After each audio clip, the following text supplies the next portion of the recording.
What's up, metalheads? It's Death Metal Dave in your face here on MetalMessiahRadio.com. And my guest today is a businessman and family man, but better known as the drummer of Atheist. What's up, Steve Flynn? Dave, how you doing, buddy? Good, man. Glad to have you on here. And it was great to see you recently. Oh, yeah, no, it was my pleasure. Anytime we can connect or, you know, bring the OG Florida scene together and just talk, I love it. And having you at my house was amazing. My kids still talk about it. They're like, where's Dave?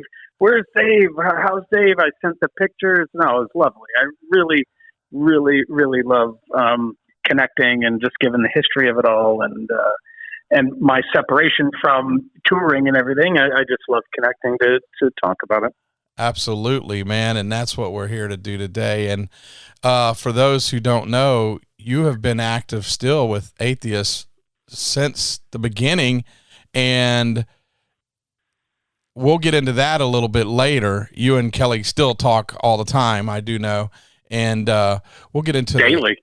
Daily. Wow, that's killer. And almost, but yeah, close enough.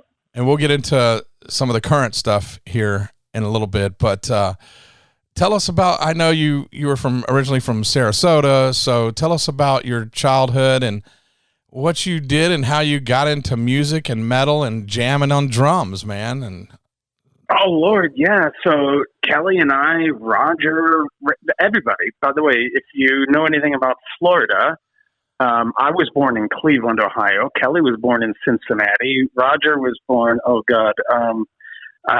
not in Florida. Rand was from Pennsylvania. And just like the entire state of Florida in the 70s, our parents all moved down there. And it just so happened that we ended up in Sarasota without knowing it. And so when I was 15, I was sitting in my den with my parents watching TV, and I had headphones on, and I happened to have, for whatever reason, a copy of Hemispheres from Rush, and I was listening to La Villa Strangiato, and so I listened to it. I'd never heard it before. I was just randomly sitting there with old school vinyl headphones. My parents are watching TV. I'm sitting in the same room because that's the only room we had where the stereo was. I listened to the whole song, and I took my headphones off, and I looked at my mom, and I said, I'm going to play drums. And she looked at me and sort of patted me on the head. Oh, that's, excuse me, that's nice. That's nice. That's nice, honey. And I said, no, Ma, I don't think you understand. I have to play drums. And like any parent, they're like, sure, okay, it's another hobby for this kid. But there was something that like clicked in me. There was some kind of weird mechanism, and I became obsessed is not the right word, but I was like, okay, this is going to happen. So I convinced my grandmother, at one point, we called her Bugga was her nickname. And I said, Bugga, I want to play drums. Oh, okay. And there was this local guy in Sarasota named Dave. I can't remember Dave's, not you, Dave, but I can't remember his last name. But I knew him from like middle school. And he had a drum set and he was selling it. So my grandmother, it was this horrible, like root beer that will resonate with people. There was some color coordinator called root beer. Huh. And it was like brown and white. It was like this horrible wooden kit. But it was like snare, couple of toms, floor tom, bass drum, a few stands, really bad cymbals. And my grandmother agreed. Here's this. My grandmother agreed to buy it for me if I cut my hair. Oh. So I had hair like at that time would have seemed long to my shoulders, and I was like, I don't care. Yeah, I'll shave my head if I have to. So cut my hair. She bought me the drum kit. I took it home. And then, like, the first week, my first song I was trying to play was not La Villa Strangiato. It was Love and Touch and Squeezin' from Journey because it's a simple triplet pattern. Gun, gun, gun, gun, gun, gun. Right. So everyone, my parents are standing around. Let me see you play the drums. And, of course, it was horrible. But 7 days later, I had an old cassette recorder that we all had back in the day, and then I got it.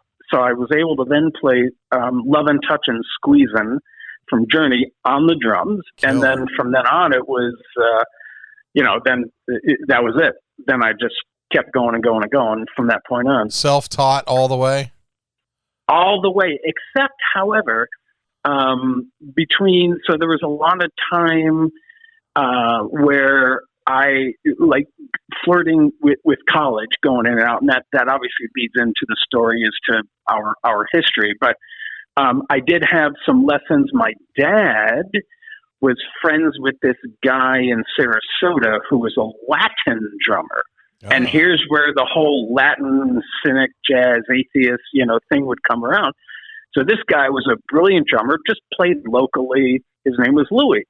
And Louis, my dad said, "Do you want lessons from Louis?" And I was like, "Sure, absolutely." I didn't know what it was.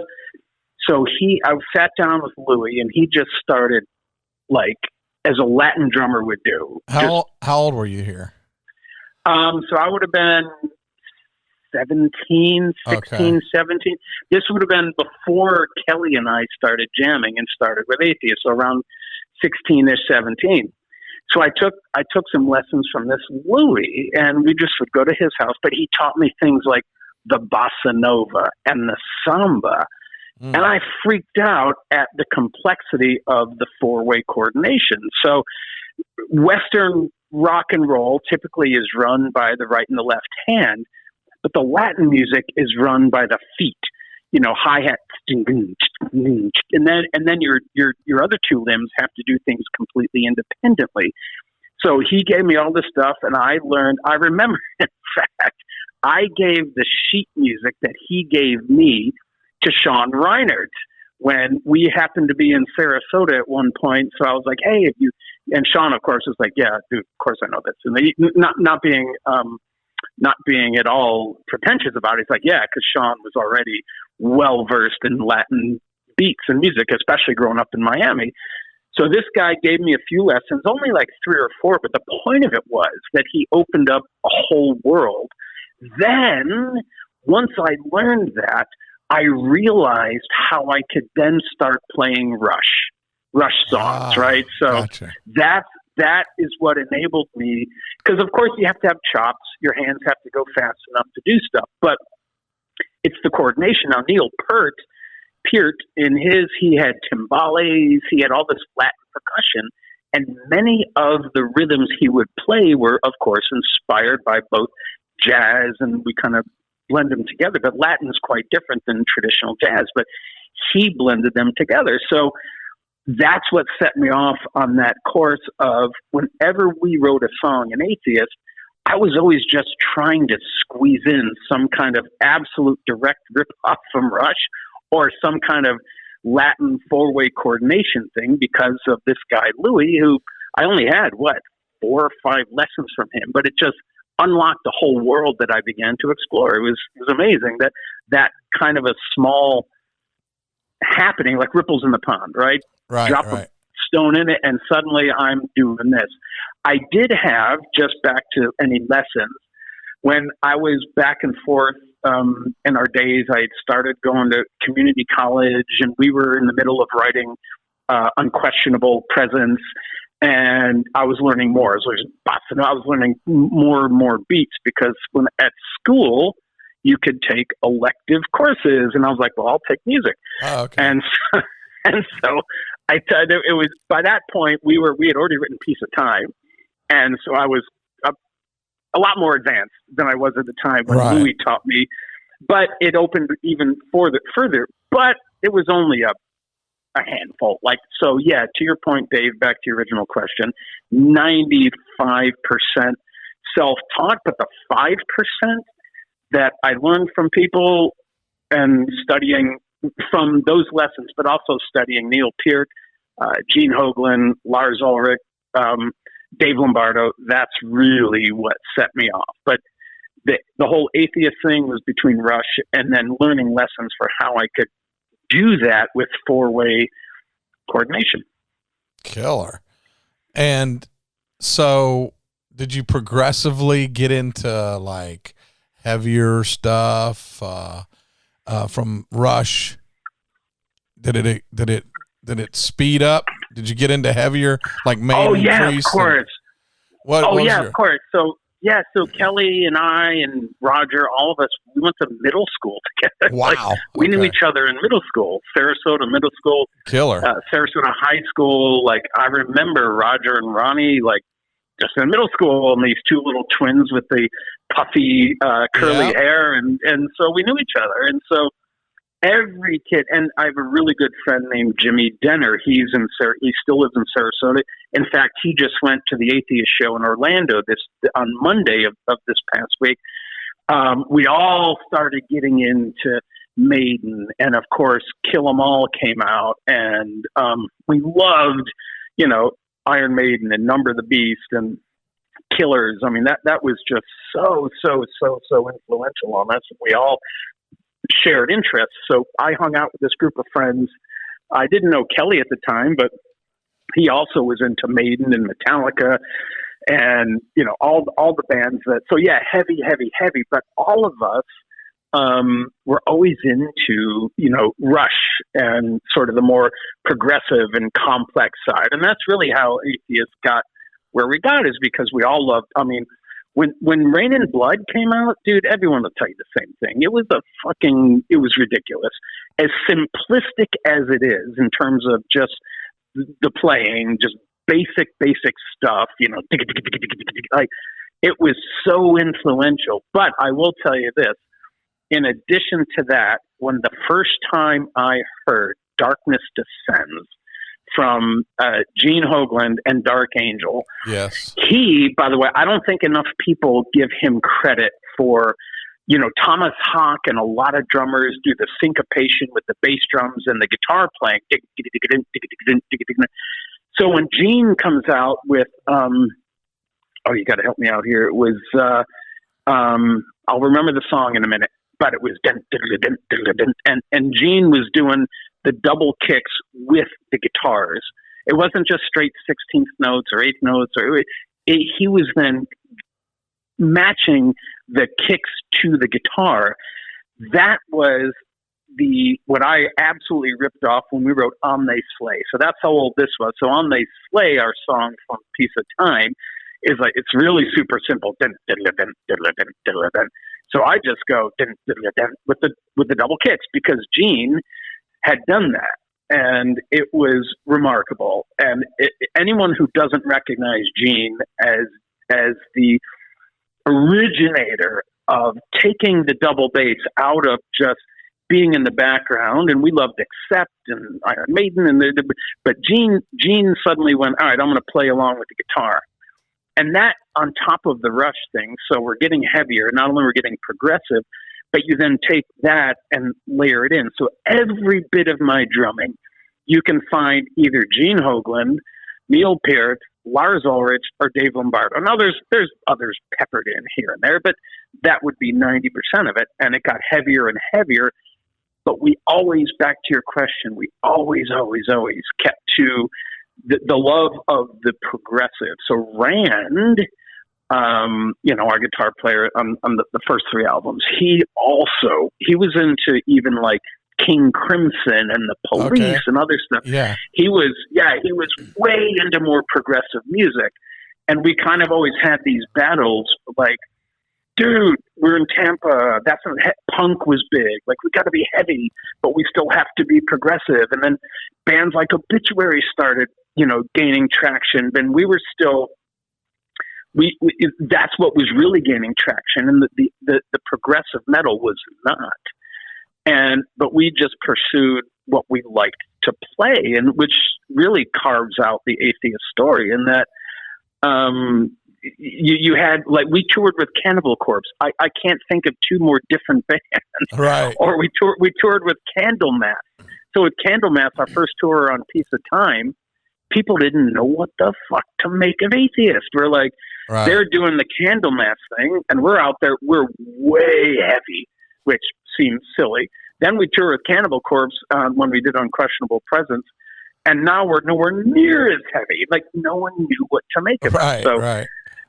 Yeah, it was all that came together. I mean, people booed us off the stage. I remember in Austin, Texas. I tell my kids, like, if you ever see a high school teen angst movie and kids get upset that something happened in high school, Kelly and I were booed off stage in our high school because we were playing Metallica songs and no one got it. And then when we were touring with Cannibal Corpse, we got booed off the stage in Austin, Texas. They were screaming so bad, so loud, how bad we were. Get the fuck off stage.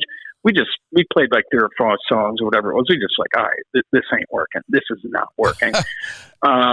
This is how it's described in Encyclopedia Metallium or Metal Archives. Atheist, progressive death thrash metal with jazz influences. I think it describes it pretty closely. Yeah, well, totally. And mouthful. Yeah, and nobody knew what that was at the time. And it's not because we were some kind of savants who invented. Eventually, it seems that we and Cynic and several other bands were credited with inventing this genre. We were just doing what we loved to play, and it was so unpopular. Like, so all of the press. So if you look back in the day, if you look at the reviews from Unquestionable Presence, like it was, you have Bori Void, you have Metal Hammer, they're like, wow, this is absolutely incredibly genre pushing new stuff. But the fans hadn't caught up. Right. So yeah. we're in Cleveland. Kelly hates when I tell this story. We're in Cleveland, Ohio. They're throwing dog food at us.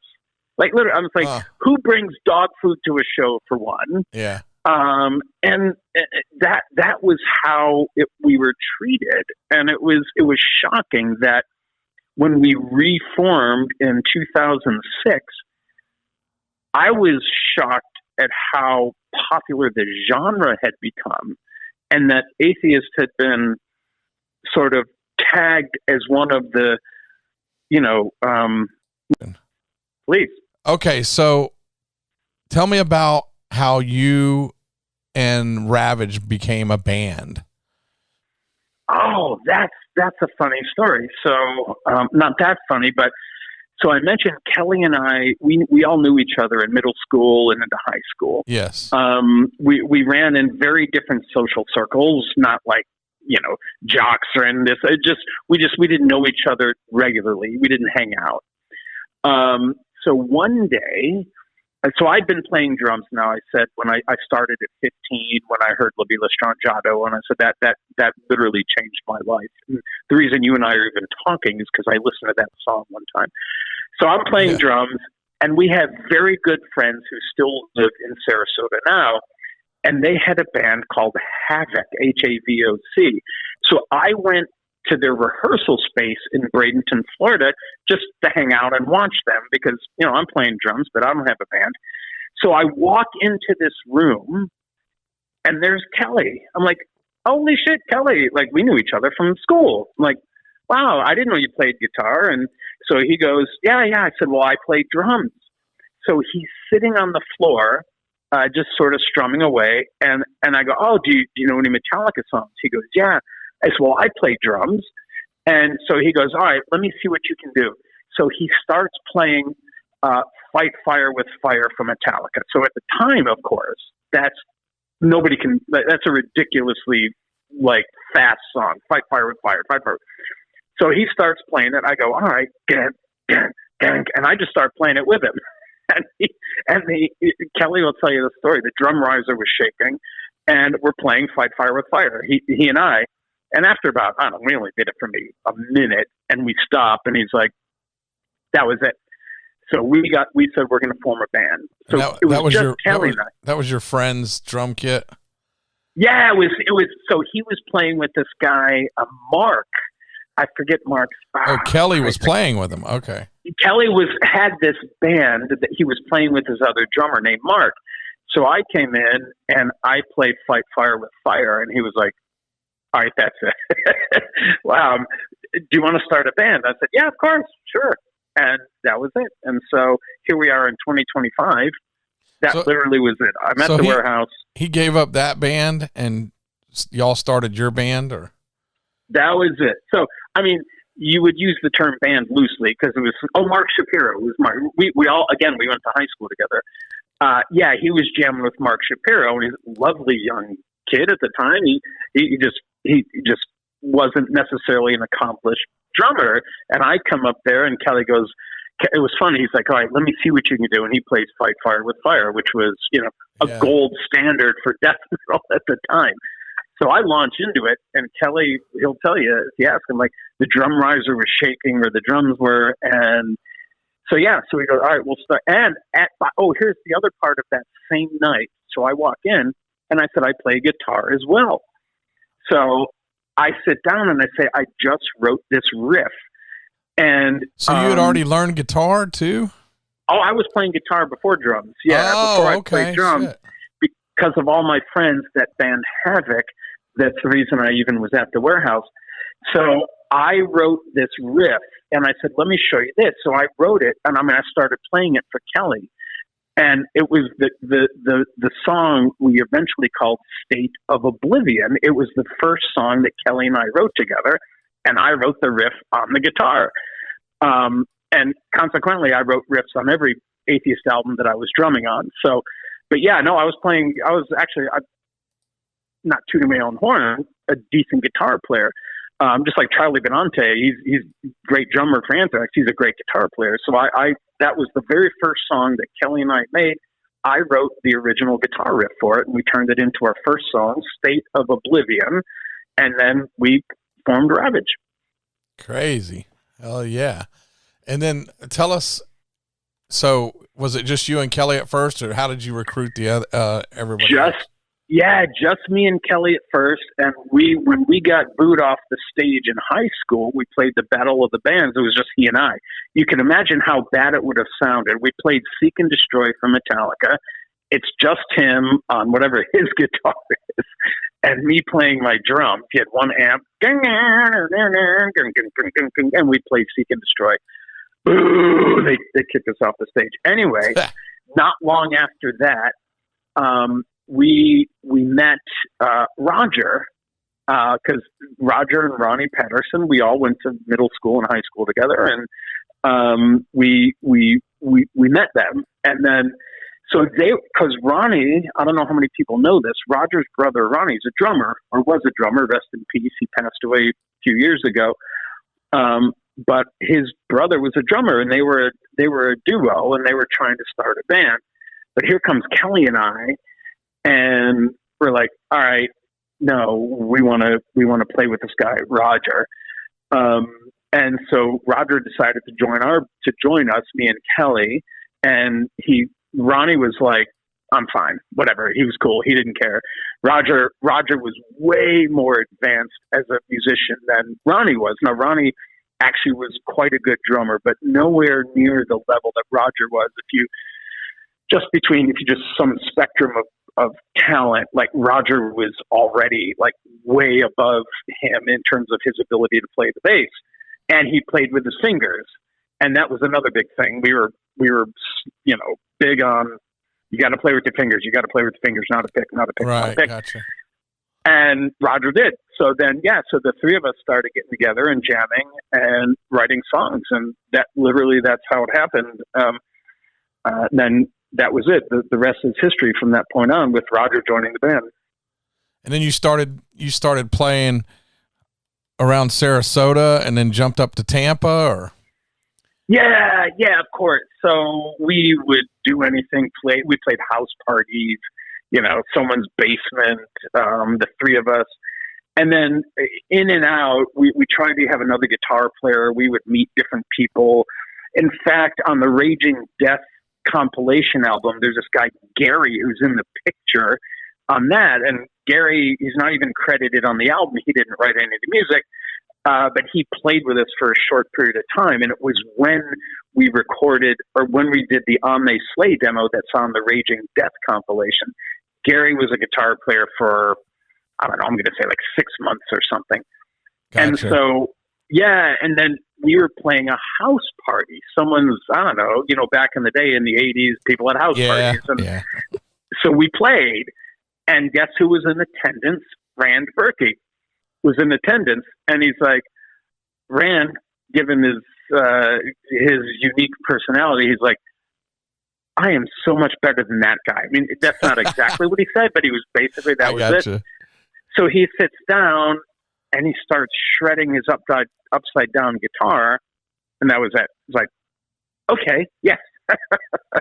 Because you got to remember, back then, and God forbid when Roger died, even when Roger died, after we had already written Unquestionable Presence, there weren't any players that could play that kind of nowadays. Guys are, this doesn't cheapen it, but there's so many shredders, right? I mean, there just are. That's just modern. Yeah. So Rand shows up, and he's an actual, like, legit shredder guitar player, and we were blown away. And we said, all right, well, let's play together. And so we were R.A.V.A.G.E until we weren't R.A.V.A.G.E anymore, but that we wrote On They Slay and everything after that, together with me, Roger, Rand, and Kelly. What made you change the name to Atheist? Hold on. Before we go there, what does R.A.V.A.G.E stand for? What did it supposedly stand for? Well, no, supposedly nothing. So here's how it happened. So we were R.A.V.A.G.E, right? We thought that was cool. It was the 80s, and that was a pretty cool name. So what we learned was when the Raging Death album came out, and we're now suddenly it becomes a trademark thing, and like legal people, you have contracts and stuff. And there was a band in the Midwest somewhere, and I don't know if they've ever did anything after that, called R.A.V.A.G.E. Somebody pointed out to us that there's another band called R.A.V.A.G.E. So our way to get around that was to make R.A.V.A.G.E an acronym. So we put periods in between each letter. It's like, no, we're not R.A.V.A.G.E. And so we all kind of came up, and I think Kelly really was the one who came up with most of it, if I remember correctly. Pretty sure. Raging Atheists Vowing a Gory End. Now, you can't get more 80s death metal. Raging Atheists Vowing a Gory End. So that was our initial way to try to get around the fact that there was another band, and then we had this Raging Death compilation demo that had come out. So, and then we realized that's just so stupid. That's never gonna go anywhere. So we were just sitting there. I remember it very clearly, and it was actually even controversial within the band. Think how different times are. This was 87-ish, 88. And then we just simply decided that atheist from all of that is the best thing. And we kind of argued about it and like, oh, that's going to be, people are going to blah, blah, blah, blah. People aren't going to do that. It's too radical. And it was. And we suffered a good bit of issues. Like we tried to get even T-shirts printed in Sarasota, and the woman told us to get out of her house. She wasn't going to print T-shirts with atheists on it. And I could see it back then. Yeah. Yeah, back then. Now, in my corporate job, no one cares. But back then, it was a really serious thing. But we went with it because it was different. It was original. It was cool. It wasn't obvious. It was just atheist. And then, but what's interesting, what people don't understand, and I've told back then and to this day, if you read Kelly's lyrics, he's all about like, the cosmos and, these big themes. There are a few songs that were anti-religion, but just a couple out of the whole of our catalog. There's only a couple. So it just happened to be what we chose because we went with the acronym of Raging Atheists Vowing a Gory End, and then we'll just be atheists. And it was that simple. Surprised there hasn't been a song that y'all did called R.A.V.A.G.E. That's actually, you know what, Dave? That's a really good point. You know what? Owing to the history of the band, I mean, so by the way, on Jupiter, to that point, here's the homage to that. The opening song on Jupiter, it starts off with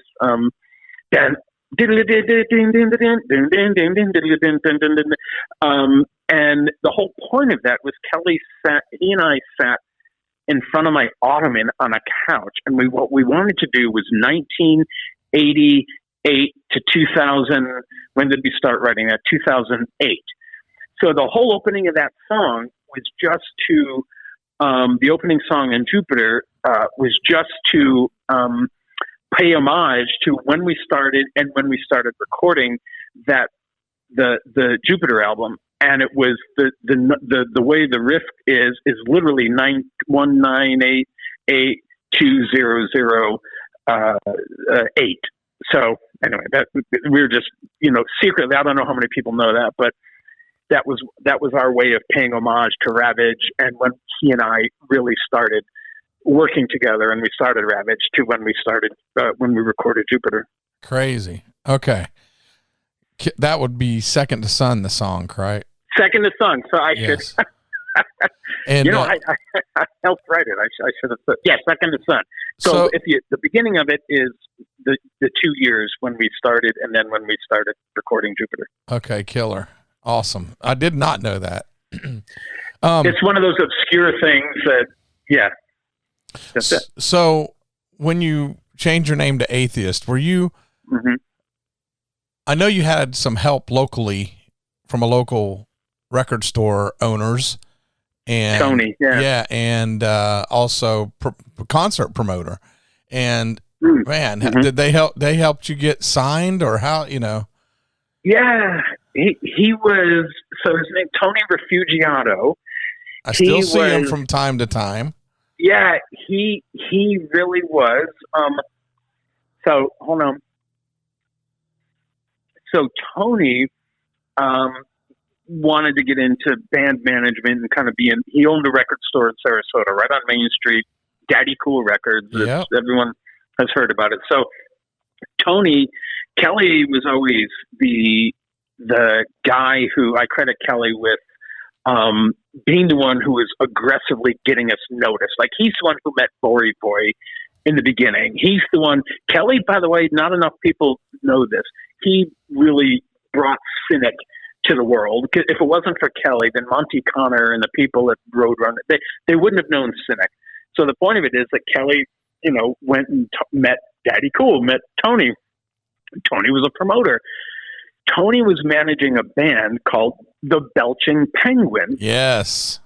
Yes, and at the time, and we loved him. I mean, the drummer was. I actually, by the way, I credit him with me in our song "The Folk King Christ" on Jupiter.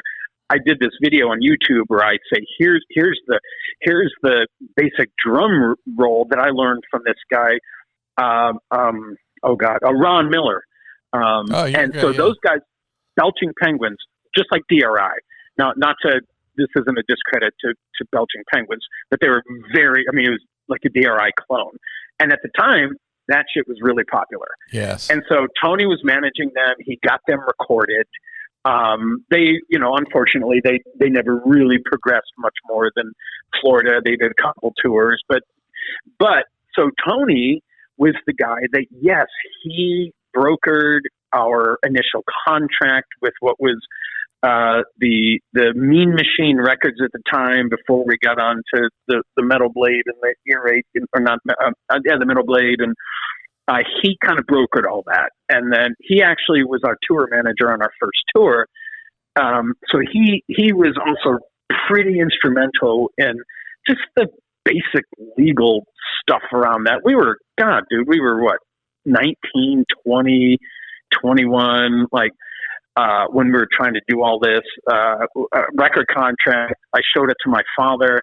He took it to some lawyer he knows, and he's like, the terms here are just horrible. We're like, I don't care. We just signed it. Like, what do we care? Like, I'm 20 years old. I'm 19. And we have a record contract. That was a reaction from a lot of people back then. Yes, of course. We have a record contract. I don't care. And at that point, I'm not worried about my future. I'm like 99. I want a record. 99.99999 musicians want a contract, and here we are. We're given one. We're like, well, I don't care what it says. You want my first 5 children born? Okay, whatever. Yeah, and back fine. then, those were hard to come by. Oh my! Not everybody got a record contract. No, not like today. There's a dime a dozen on the internet everywhere. A dozen. Yeah. So. Well, and also there's an interesting way that Atheist came back into the scene because of the MP3 player, by the way, in Napster. Even though Metallica railed against Napster and MP3, that's why Atheist had its rebirth. Gotcha. Was because of that. Because our shit was out of print forever. But yeah, so, you wanted a record contract. We had I couldn't believe it. Yeah, we're dating ourselves. We had an actual CD. I couldn't believe of course we got cassettes and albums, but then we had a CD. I couldn't believe that people would ask me, is it really going to be on CD? I'm like, yeah, I got my own CD, bro. That piece of time is on CD. But back to your point, Tony was instrumental in helping us. Now I'll go back to Kelly being instrumental in just busting his hump to get people to notice us, the underground tape trading scene, and Borivoy. And not enough people know about Borivoy and what he did and his relationship with Monty Connor and Sepultura. I mean, that was Borivoy and Monty Connor. Sepultura are great. Love them.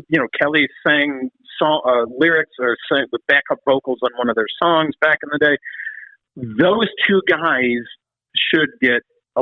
Death, those guys. That's who really got those people. Well, and people like you who loved it and supported it and wanted to promote the scene. But those guys got corporate people involved and contracts going. And Borivoy was our manager for a period of time. Oh, so, okay. Yeah. I never met him, but I think he does Blabbermouth now, doesn't he? Blabbermouth, he started Blabbermouth years ago, and it's obviously a huge website. We still talk. I mean, Kelly and when I say we, Atheist played 70,000 tons of metal several years ago. When I stopped touring, the band played it again a few years ago. Borivoy was on the tour. His wife. Oh, wow. He doesn't get enough credit for, and Kelly will tell you this all day long, he doesn't get enough credit for what he did for the scene, for sure. And I actually saw Monty last year in New York at a small festival. Ed Varsley, you probably remember him from way back. Oh, yeah. He was part of Roadrunner also for a time. So Monty bought me a shot of Bailey's in 1991 at the Concrete Music Festival in Los Angeles. Kelly and I were out there to promote from the past, album. Concrete. Oh my God! And so we're there at the hotel. I was more worried about watching Florida State play football. We had a booth. Kelly and I had a booth, and Monty, we're just hanging out at the bar. He bought me Bailey's and vodka. White Russian. And so. But yeah, those guys deserve a lot. I don't know how much credit they do get, but they deserve so much. So then you got signed and with what was it? Active Record? Mean Machine. Well, Mean Active. Machine. It was like Mean Machine, but they went bankrupt immediately. And then Active Records bought it out. And that's how we got into, eventually into Metal Blade and all that. So yeah, it was kind of this guy sent us a contract. We signed it, of course, and then they went bankrupt immediately. We'd already we had started recording Piece of Time, and there were some issues with money. Borivoy helped with it all, and it got through. And then Active bought it, and then eventually, of course, Metal Blade. Yeah, and there was a huge delay. So it came out in Europe. Here's how naive we were. I remember when it came out in Europe first, and somebody had said, we got a note that you had sold 10,000 records. And they said England, but I think they just meant Europe in general. And I went home to my parents. I'm like, I want to start thinking about buying a house. And so Tony, Daddy Cool, said, Steve, there's like 17 million people in London alone. get a sense of scale here. Like, that's cool, but you're not buying a house anytime soon. So what we did do is we bought equipment. So I finally got my first drum set, like real, like serious recording drum set. Kelly got a real guitar. Roger got a real bass and an amp, that kind of thing. So we used the royalty money to do that. But we thought, and you recorded that at More Sound? Yeah, with, of course. Everything with Scott or? Oh yeah, with Scott. So the R.A.V.A.G.E demo that was on Raging Death compilation, that was of course Scott. And then of course, Piece of Time and Unquestionable Presence, all with Scotty each time. Killer. And then you toured. Tell us, or when did you start going to school, college? Oh yeah, was that in there somewhere in the middle of Piece of Time, or? It did. So what happened was, how that all started was we did Piece of Time. We did the tour with Candlemass. We went to Europe for the first time. We came back. We did a tour of the U.S. with them. And of course, it was on that tour on the way home from, so the band, we finished, it was a 6-week tour. We finished in L.A. I saved up my money on the tour, and I'm like, I'm not driving in a minivan from L.A. back to Sarasota. I mean, after 6 weeks, and like, no fucking way am I just going to sit in a minivan. So I just bought a plane ticket, and it probably saved my life, because on the way back, and I'm leading up to going to school, on the way back, that's when the band got in the car accident, and Roger was thrown out of the window and killed. Goddamn. So we had already written 98% of Unquestionable Presence at that point. And so we were good friends with Tony and Cynic. Tony was one of the, we asked Doug Kaiser, there's a reason I'm mentioning all this, we asked Doug Kaiser from Watchtower to play on the album, because there's only a few bass players that could do that at the time. I mean, think about it. Now, yes, you could find, I could throw a rock out my window and find guys that are that talented. Then, no. And then there was Tony Choi from Cynic. So Doug Kaiser refused. Tony was like, yeah, of course, man, I'll come in. So Tony did the album. So we did Unquestionable Presence. And again, as I mentioned earlier in the conversation, it was extraordinarily well received in the press. Like the labels, the magazines, all the people that did all this loved it. But we went out on the tour with Cannibal Corpse, and they fucking hated it. Like, we had a few shows that were brilliant. I can remember one specifically, like Chicago. I remember Gene Hoglan coming out to see us in San Francisco. Like, there were, out of 6 weeks, there was, I don't know, maybe a half dozen, maybe 10, 15 shows that were really, really well received. Most of them, my very last show, we're in Kansas. And there's like these Nazi idiots, and because our bass player at the time was this guy, Darren, who was a black guy. Darren, yes, I love Darren. Yes, McFarlane. And he's brilliant bass player. I see him. We message each other occasionally. He's absolutely pseudo name. Brilliantly talented dude. And so here we are in Kansas at the end of this tour. Unquestionable is out. We're touring with Gorguts, by the way, and Luke LeMay. Those guys were brilliant. They loved. I remember Luke LeMay going, and I'm getting to the point about university. Luke LeMay going, I don't understand it, and I'm not going to try to do his Quebec accent. You're professional, Kelly, like your music. I don't understand why people don't appreciate what you're doing. I'm like, Luke, you got me, buddy. Like, I don't know, man. We're just doing what we do. So from the time I was like 16, and now I'm 22, 20-something, 3. It's like, I often say it's like a tennis player. You're like, you start playing tennis at 9, and by the time you're 20, you're burned out. Right. And so we went through all that, and I was just like, after we got back, after that Kansas show, they started rocking our bus. They wanted to beat us up. Wow. Darren, they're shouting the N-word. It was horrible. Wow. And I'm like, you know what? This has been a brilliant run. I got to do what 99.9% of musicians never get to do. I recorded 2 albums. We toured. That's good. That fulfills it for me. I'm not looking for a paycheck from this. I'm looking for recognition from other musicians, which is why I did it in the first place, And we did that. I'm like, guys, I'm out. Like, I'm going to go to school. I'm just going to take this new path in my life. And, Kelly was pissed. We fought about it a lot. Like, how can you fucking abandon us? I'm like, dude, were you just at the show in Kansas? Were you at the show here? Nobody likes what we're fucking doing. What do you want me to do? I'm like, we've been doing this. I'm 23, 24. I'm going to go to school and I'm going to take a different path. And the record label wasn't even sure they were going to record the third album, which was Elements. Gotcha. Well, they came back and said, we have to do this record. And I remember talking with Kelly. He's like, can you come in and help? I'm like, I'm already enrolled at Florida State. Like, no, I can't. I'm sorry. I wish I could. I can't. I've made this decision. And of course, the band did one more tour on Elements, and that was it. I mean, that was it for the next 14 years. Nothing happened. I mean, that was it. Kelly started Neurotica, which was absolutely brilliant.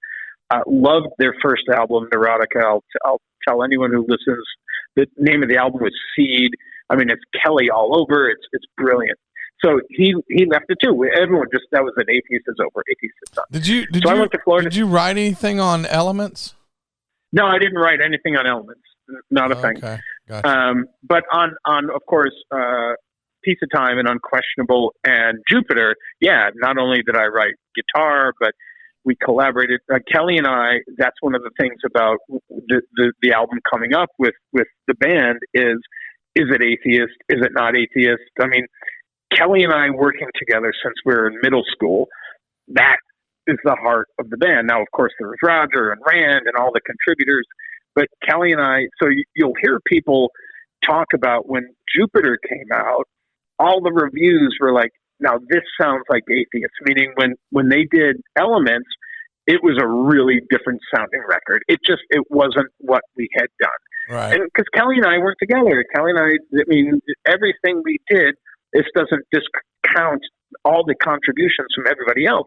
But he and I were really heavily involved on arrangements and editing and like how the songs would flow from one point to another. Like that's him and me.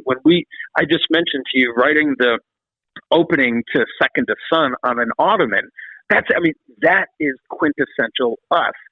So back to that, when I was like, all right, I'm going to school. And then, yeah, there was that 14-year hiatus. I didn't even pick up drumsticks. Where did you go to school? I got my bachelor's degree at Florida State, and then I went to the University of Georgia, got my master's degree in communication, and I worked for, 20 years, market research, consulting. I worked for Coca-Cola. When you went to Georgia, is that when you moved up there? Oh, yeah, exactly. And you stayed up there? Stayed up there. Yeah, stayed up here. So my parents moved up to North Georgia back in like 1992. Gotcha. Right around the time that all this was all coming together. Yeah. Yeah, with Elements. And so I went to Florida State. My parents left Florida after growing up there and moved up to the North Georgia mountains in 1991, 1992, right around all this time. So once I got out of Florida State, I then went to graduate school at the University of Georgia. And basically that was 33 years, been here ever since. And so, yeah, I've worked my corporate jobs, consulting and market research and software ever since. And then it was back in 2006 when R.A.V.A.G.E came back to us and said, we want to re-release all of your old stuff. Well, I had already started playing drums again because I was like 14 years. I'm like, I just want to play. Like I woke up one morning going, I got to play the drums. I got to play the drums. So I started playing the drums. I formed the band Gnostic here in Atlanta. Relapse. We have how did you get let's jump into Gnostic real quick. Yeah. So how did you do all that? How did this work out? Oh, so like quite literally, just like me waking up one morning after, or not waking up one morning, me after listening to La Villa Strangiato and going, I got to play drums. It was like New Year's Day, like 2000, whenever it was, 6-ish. And I'm like, I just woke up going, fuck, I got to play drums. I miss it so much. So I just started playing, and what I did was But you always kept your drums, right? Oh yeah. I always had a kit. I have an endorsement from Matex. Like always had the kit. You saw them in my basement. Yes. My kit, my Electron. Anyway, so I got on it back then in 2006. It seems like forever ago. There were these listservs. So in Atlanta, there was like Atlanta musicians. So I put out a message. I said, "My name is Steve. I'm the drummer for this band, Atheist. I haven't been in the band. The band has been disbanded since, almost 12, 13 years, whatever. I have touring experience, recording experience. I just want to start a local band, play weekends, play bars, just whatever. Like literally that was it. I just want to play. I have no aspirations for anything else." So sure as hell, the guys that responded to me like within 24 hours. This guy Sonny and this guy Steven, bass player and a guitar player. So Sonny's a guitar player, Steven was a bass player who happened to be like a Roger Patterson protege. Like he grew up listening to Roger. So they email me and they go, "Hey Steve, yeah, I'm Sonny. I'm a guitar player. Here's my friend Steven. We'd like to get together with you and just talk." So I say, "Sure." So I've got this corporate job and everything. I said, let's meet up. We'll have lunch. So we go to this regular, just, like a Chili's or some sports bar. So in comes Sonny and Steven. And I'm like, "Hey," and they're like, they said to me when we sat down, I'm like, "Hey guys, how you doing?" "Yeah, I'm Steve." And then they look at me, they're like, "We weren't sure it was actually you." And I, what do you mean actually me? Like, "You're the drummer from Atheist." I said, yeah, totally. That, yes, of course. They even brought CDs for me to sign because they're like, hold on. How were you dressed? How were you dressed? Oh, I just had like shorts and a t-shirt and flip flops. Like, I thought you were like from your job. Yeah, I was. Oh no. Like you saw me you saw me last week. I was t-shirt. Normal. Anyway, normal. So, and I'm like, "Oh yeah, no, that's totally me." And they're like, they brought CDs with them. They're like, "We didn't know if this was legit or if it really was you or if we're actually ever going to play together. So if we don't, we just wanted you to sign this stuff and we'll go away." That's funny. I'm like, "Yeah, it was brilliant." I went, "No, guys, no, seriously. I just want to play." And they're into like Death and Rush and Iron Maiden. I was like, perfect. This was brilliant. And Steven, the bass player, was like he loved Roger. He's like a tap player, like really, really, really a talented musician.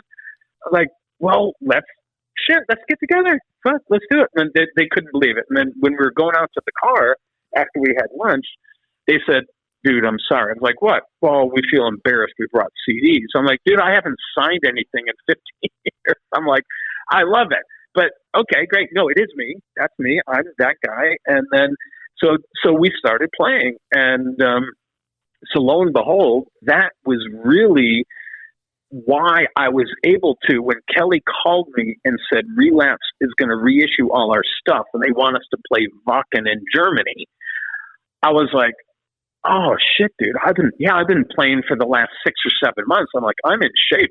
Absolutely easy. We can do this 100%. And that's how sort of, Gnostic came about. And the guys that played with us were Sonny, the guitar player, and Chris, the guitar player from Gnostic, were on tour with us when we did Wacken and all those very first reunion shows with Atheists. Because I started this band. Those guys were the guitar players in the band. Now, Tony Choi played bass, but, Rand was not available to play guitar. So there's Kelly, who, couldn't play the guitar anymore the way he used to. So I was like, "Oh, well, the guys in my band, Gnostic, they can do it." And so sure enough, that's how we got into touring and playing Wrote Jupiter with the guys that I started Gnostic with, because they were huge Atheist fans. They were in the genre. They knew the sound of the band. Like, yeah.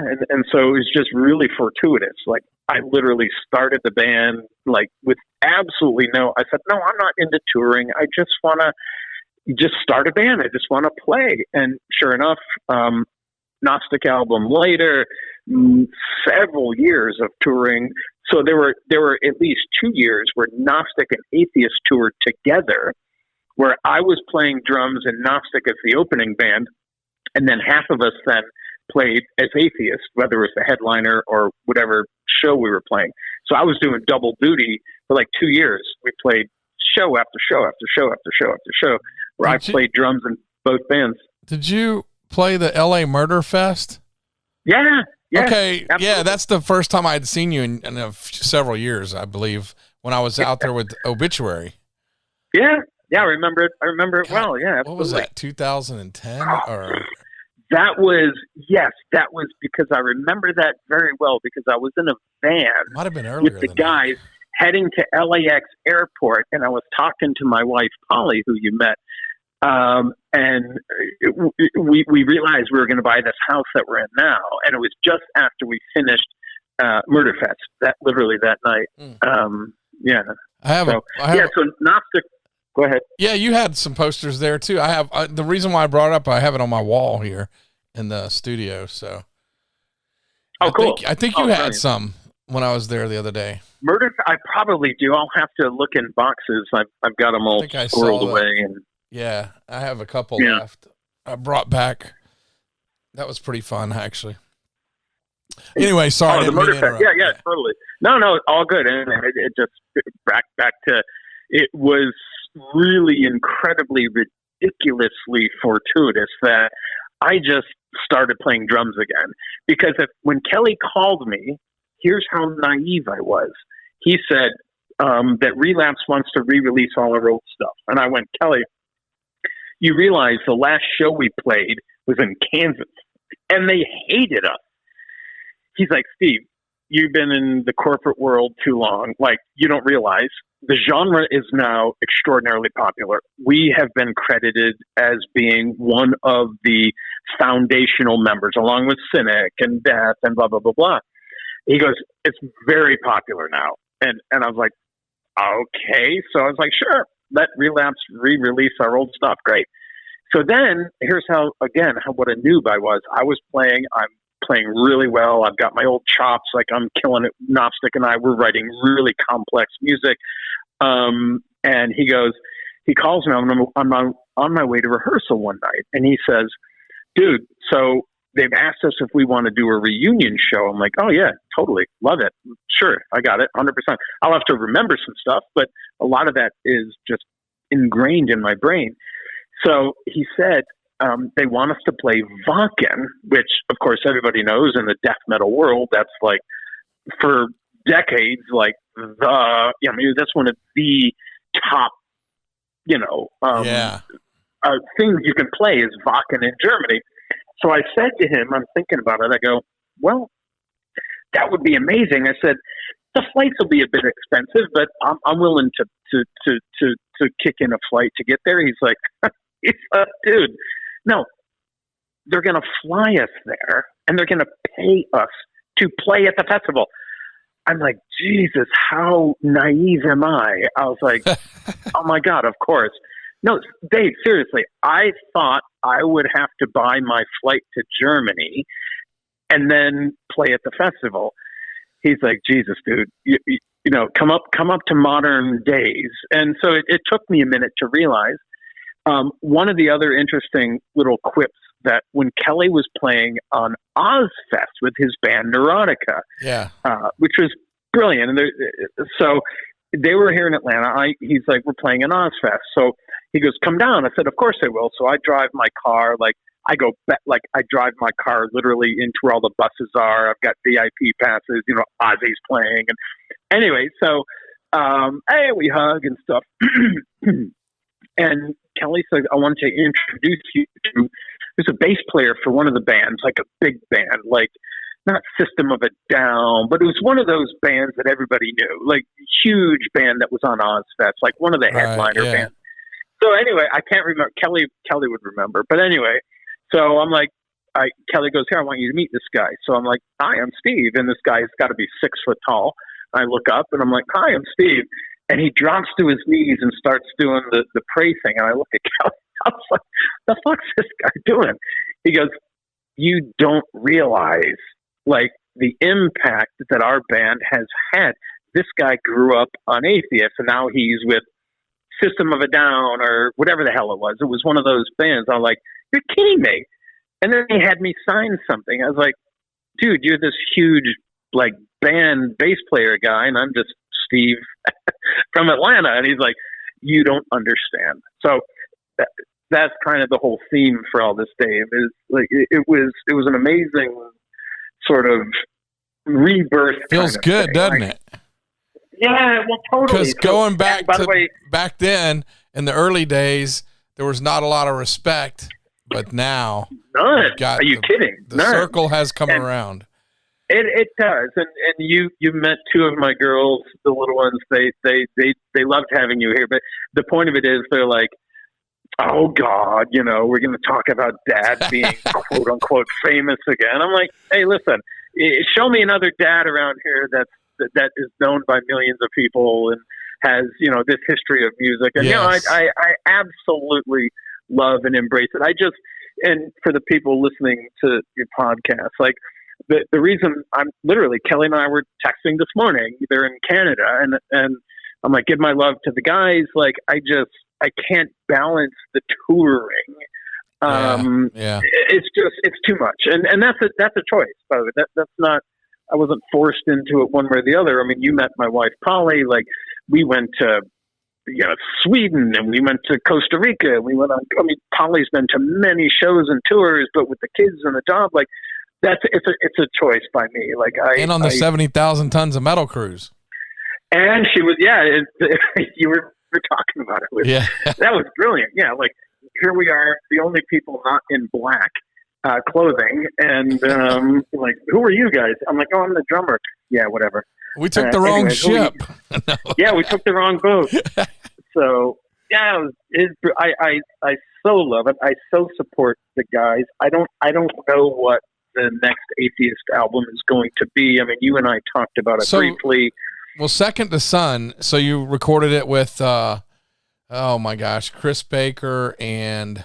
Oh my God. Chris Baker and Jonathan Thompson, by the way, who is he did the guitar. I'm sorry, Jupiter, not Second to Sun. Yeah, Second to Sun's on Jupiter. Yeah, no, Jupiter. So Chris Baker, who is the guitar player I started Gnostic with, and then Jonathan Thompson, who became our bass player in Gnostic. He did the guitar and the bass on Jupiter because Tony bugged out. Tony was like, I don't want to have anything to do with this. I mean, nothing to do with anything. Tony just being Tony, and he had other priorities. So, because we started writing it with me, Kelly, and Tony, now you're talking about an Atheist record. And this is my point about the record that the band is writing now. So you had me, Kelly, and Tony. You've got a legit Atheist record with Chris and JT on guitar. So Tony bugged out, and so now JT, who is an exceptional bass player. I mean, dude is an idiot savant. Dude is like one of those, new generation. He could play Rush. He could play Atheist on bass, but he can play the same thing on guitar. And so JT was the guitar player and the bass player on Jupiter, and Chris Baker was the guitar player on Jupiter, and of course Kelly. And then we collaborated and wrote it like any Atheist album. And those guys, they both, by the way, have like, they could be doing anything they wanted in music, but both have also like, I've kind of had enough. I'm just going to go do what I do. JT's lovely family man, works for a medical supply company, and like, but those guys, that's who we wrote Jupiter. Yeah. JT, Chris, me, and Kelly. I occasionally message Chris on Facebook. Oh yeah, no, he's lovely. Chris is like a Renaissance man. Like me, he cooks, but Chris, if you needed a deck built or like a kitchen remodeled, like he could literally do it. And yet he can cook barbecue, and he is quite the artiste, quite the Renaissance man for sure. And JT, Jonathan Thompson, I mean, dude. He was actually he officiated our wedding, me and Polly that you met, and he's similarly, that guy is extraordinarily talented. I mean, he just chooses to do different things with his life. We did Jupiter, we toured the world all of us, and they decided to do something different. It's crazy. The Chris Baker, I think I told you this before, but when I first met Chris, we put 2 and 2 together, and I met him in 87 or 88. Oh, yes. In Atlanta. Yes, you mentioned that to me. Yes. Ghost Story. Yes. Yes. Yeah. And yeah. Really cool. Small world. I had moved to Florida, and my buddy in Skeletal Earth said, you gotta, I didn't know anything about death metal, and you guys were already hitting the scene here. You might as R.A.V.A.G.E back then. And, the first person that he told me I needed to seek out Terry Butler, and I did. And Terry Butler was the first person I met at a show at the Sunset Club, and we became friends immediately, and that hasn't changed at all. Well, I got homesick after 6 months or so, moved back to Alabama, and then I was back in Alabama for 6 months. Well, while I was there, when I moved to Florida, Terry and them had been practicing for Scream Bloody Gore. And Terry would take me over to death practices in Altamont Springs. Pretty fucking cool. But anyways, so Terry called me when I lived in Alabama and said, hey, we're going to be touring and we're going to be coming by Atlanta. How close is that? And I was like, well, it's a little bit of ways, but I'll go. And I drove through the woods and got there, and they had canceled. And they said, well, and I told them the deal that I drove from Huntsville, and it was 3.5 hours or whatever. They said, well, if it makes you feel better, we'll let you in for free since you already drove this far. And the band that headlined that night was Ghost Story. And there you go. They even dedicated a song, and I hung out with them and went and crashed at their house. And it was, anyways, that was my little, and Chris was in that band. Yes. Small world. I mean, it really is. And hopefully you don't burn bridges, but yeah, and because it's such a small world and everyone knows each other. Yep. I can't do that. I just don't believe in negativity and stuff, like that. No, you don't. I try to keep it positive. You're a ray of sunshine. Hey, appreciate that. And seriously. So what do you do now? You still play drums? Do you teach drums? Do you have a side band or anything, like you play out at all, or what? No. So, well, that's how the whole Gnostic thing happened. But no, since then, no, you saw my setup in the basement. I have an electronic kit and a regular kit that, and I do play regularly, but when I say play, not with anybody, not outside of no band. Right. I work at this software company. I've been there for like 5 years. That's what pays the day to day. I wake up in the morning, I sell software, and I literally in between meetings, because it's an electronic kit, so I can sit down, throw on the headphones. I'll play an Accept song. I'll play King Diamond. I'll play a Rush song, and then I'll go back and have my meetings at work. But no. You ever play while you're meeting? Yeah, I wish I could. I could do it because that whole back to being able to do 4-way coordination and play Latin music. You can have a meeting and play drums when you know how to play that kind of stuff, because that's how ridiculous it is. Meaning complex, that music. But so no, I like literally that's it. No, Kelly and I we talk. I mean, literally, like we have a standing Friday night conversation. If we don't have it, we get upset. Just we'll sit and talk and life and what's going on, and I won't have any real legit involvement with the upcoming Atheist album, just because just logistics and life has nothing to do with anything other than my love. Has nothing to do with my love of Kelly and the band, and I wish I could. I just life is that I just can't devote the time that is needed to do it properly. You know what I mean? So there's a difference there. I could easily say, oh, I'm involved. Yeah, I'm going to do this. But to do it properly, right? Yeah. It takes so much time, especially the way we do it.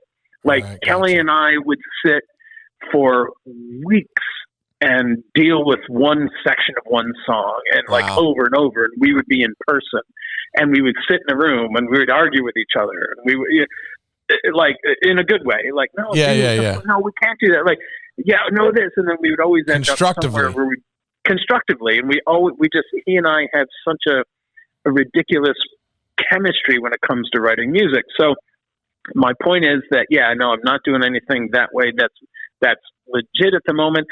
I suspect that would change in the future. I mean, just like when I started Gnostic and Atheist reformed and we did all that, something might just hit me and I'll wake up in the middle of the night and go, fuck, I'm going to start playing drums. Like, right, seriously, not just in my basement.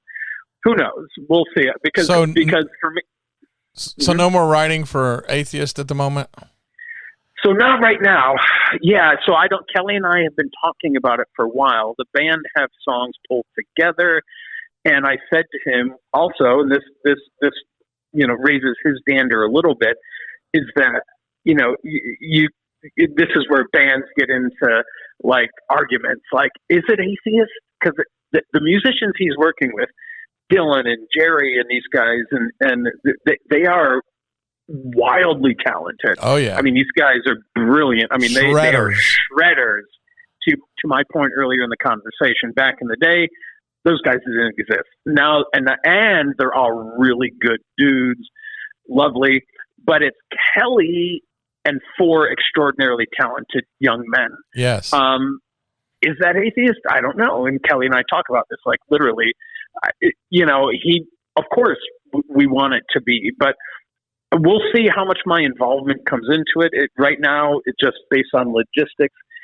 I haven't had involvement, but Kelly has sent me material, wants me to react to it, wants me to be involved. So as much as I can be, I will. But yeah, we'll see. And I totally endorse any and everything that he's doing and whatever he and those guys are doing. They're wonderfully talented, but we'll see. We'll see what comes of it, how much involvement I eventually have. And is it Atheist? That will be left up to other people to decide. But, it's like, you see bands, how they do this thing, like it's, so-and-so's atheist. So it's like Kelly Schaefer's atheist, right? Right, I mean, not that we would do that, but, we'll see. That's the nature of the business, man. That's the nature of It's cool that you're still involved, though, talking to Kelly all the time. And oh God, yeah, dude, we're inseparable. We're like an old married couple. He and I. We argue. We love each other. Like literally, just literally the other night. They're in Canada. We were texting back and forth. He's like, "Love you, bro," and I'm like, "Tell the guys I'm here." Yeah, no, we're. My girls, when I come home, there's a ritual we have on Friday. I told you. I'll be on the phone if I come home from getting takeout food. And they're like, "Are you talking to Kelly?" I'm like, "Yeah, of course I'm talking to Kelly." And then he's like, "Hi, girls." And they're like, "Hi, Kelly." So have you gotten to see them recently? So the band was here. Yeah. So the band was here in Atlanta back, right around this, actually, I forget when it was last year.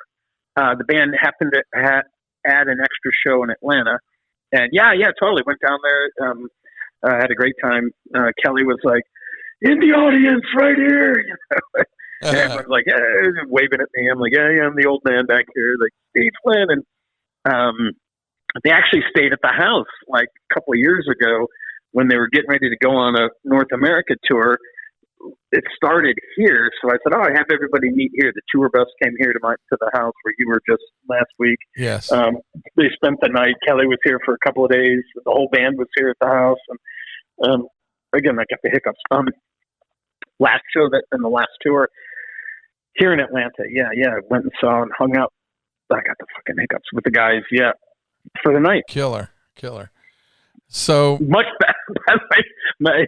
Easily. So there's always nuances, but meaning how I play the drums versus how Dylan plays. But dude is one of the very few people I've ever heard that could recreate what we did, and the whole band. Like, dude, it's like textbook. You know what I mean? Like, it's almost like they plugged it into a computer. These guys replicate it ridiculously well. Yeah, and some of these I should say kids. Great minds think alike. They're in quite a few bands themselves. Oh, well, that seems to be the new model. So, Dave, that's the other thing, like how out of touch I am. Yeah, they all are. They all have multiple projects, multiple bands. Yoav, the bass player, he's in 2 or 3 bands. Dylan, the drummer, he's in them. That seems to be like the thing. I mean, I always guess felt, if you have the talent, Yeah, well, if you are, and I remember Boy asking me when there were issues with Lombardo and Slayer if I wanted to audition for Slayer, he could have got me in the door. And honestly, and I certainly could have done it just as a drummer. I could have not easily, but I could have played in Slayer. But it felt like, no, that's not my band. This is my band. Like it felt like some kind of adulterous thing. Like I was like, gotcha. No, yeah. I can't do that. No, I can't play in Slayer. It's a cover band. You know what I mean? Like I got you. That's not me. All of my emotion and my time and the effort it takes, it's with us, and it'll never be otherwise. Right. Yeah. So anyway. You're living in Atlanta, but you're about to make a big move. Yeah. We're actually, I've got boxes all over the house. It's amazing. Like we're getting everything packed up, and yeah, it's she was born and raised in England, and half the family from Liverpool. Her father was from Ipswich, which is on the east coast of England. So yeah, we're going to make a move to somewhere south of London, to be not in London because it's too expensive. You can live in an ice cube tray in London for $1 million, but just like New York City or any other place. So yeah, all the families there. My parents passed away several years ago, and so, but all the aunts and uncles and grandparents and cousins are all there, and so it just became a time that you know what, it made sense. Now we're gonna, at some point, we don't know exactly when, but yeah, that's in the works for sure to move to jolly old England. Killer. So she has relatives in Liverpool. Yeah. So her mom, born in Liverpool, her mom's mom born in Liverpool. Their sisters and brothers and uncles and aunts and all that. Yeah. All Liverpudlians as they're called. My father-in-law was born in Ipswich, which is on the east coast, sort of just northeast of London, like not too far away, sort of an hour, sort of northeast of London. And grandma, as we call her, my mother-in-law, lives just south of London, in a suburb. So yeah, so we're targeting south of there somewhere. Don't have it quite picked out yet, but yeah, that's the big move. Yeah, the reason why I ask is I may be going to Liverpool in October. I don't want to hear it because, by the way, the reason I say that is being jealous. Also, I don't know if you're into British or European football. No, but my picture when we took our photo, I had my Liverpool shirt on. Yes. Huge Liverpool supporters at a football level, and Liverpool. I haven't been yet for as many years as we've been married. My wife can hear me. We've never gone up to Liverpool, but my mother-in-law is a proud Liverpudlian, and we'll be going, and we'll be spending time there as tourists for sure. But why are you going to be in Liverpool? I might go. Well, I'm a huge Beatles fan, and that's right. You mentioned that. Yeah, that's right. So, Beatles fan, yeah. But I'm considering going to Ireland because it all goes back to our boys in Obituary. Yeah, of course. Testament. My name is Flynn, by the way. Testament, Obituary, Destruction, and Goat Horror playing. Are they playing in Liverpool. They're playing in Dublin, Ireland, and I've never been to Dublin, so I thought about going to Dublin. Well, not too far away, kind of, sort of, but not really. Is Liverpool right across the sea? Yeah. So I remember when I remember talking with Paula. We played in Dublin, and it was like her and I were back and forth on the phone that night. It's funny. I was balancing. Here's a funny corporate story. We were doing sound check in Dublin, and I was on a conference call with my company. It was at Coca-Cola. So we're like, I've got my headphones on, meaning my conference call, and then we're doing a sound check in Dublin. And then I'm listening to my conference call. I take the earphones out for a minute. We play a song for 3 minutes. I put the earphones back in, and they're like, "Oh, great. Okay. So, what do you want to do?" And I said to the sound team, I was like, "Oh, thanks guys. No, we're all set here. We're going to have fish and chips or whatever, blah, blah, blah, blah. And we'll get ready for our show later tonight." And my boss goes, "Steve, you're not on mute." Like, oh, so they caught some part of my sound check in Dublin, and like I was like, "Oh, sorry," trying to balance the corporate world. And yeah, it was in Dublin, but yeah, you should definitely go. And Liverpool, by the way, by all accounts, the people are wonderful. And of course my grandmother-in-law, she always had so many colorful stories about, and we wonder how many were, legit, but she lived in Liverpool, and like had stories about, running into John, stuff like that. It was she would tell stories about it all the time. Like, the little girls had their pizza time shirts on. So I moshed at Stonehenge. Oh, there you go. I had to. You gotta. Yeah, you gotta. Anyway, so. All right, buddy. Yeah. So, man, Steve, when I come back up there, we'll have to get together again. I'm going to be back up there in June. Yeah, let me know. I told you we're going to Metallica, which I'm so thrilled about. It brings tears to my eyes. My 19-year-old. Shit, I wonder 18, what the date. What's the date on that? I don't know. June. I don't have the calendar in front of me. June something in Atlanta is when. Yeah, they're playing here in June too. So. Yeah. So anyway, absolutely. If you're up, you'll come by. We'll hang out. We'll have a beer. We'll chat. Absolutely. Would love to have you. I'll bring some cold Tampa Bay Museum of Metal beers. Cool. I don't know what kind of beer you drink, but. No, I drink vodka, but still, we can do that too. But if it's an IPA, I can make you fish and chips with the Alfredo in a Geordie restaurant, Italian, and then they decided they would call it Death Metal Day or Dave's Heavy Metal Alfredo. Dave. Heavy Metal Dave's Alfredo. That's brilliant. I love it. Funny, man. Steve, man, I appreciate you spending the time with me. Yeah, buddy, of course. And I'm sorry for the delay, man. All good.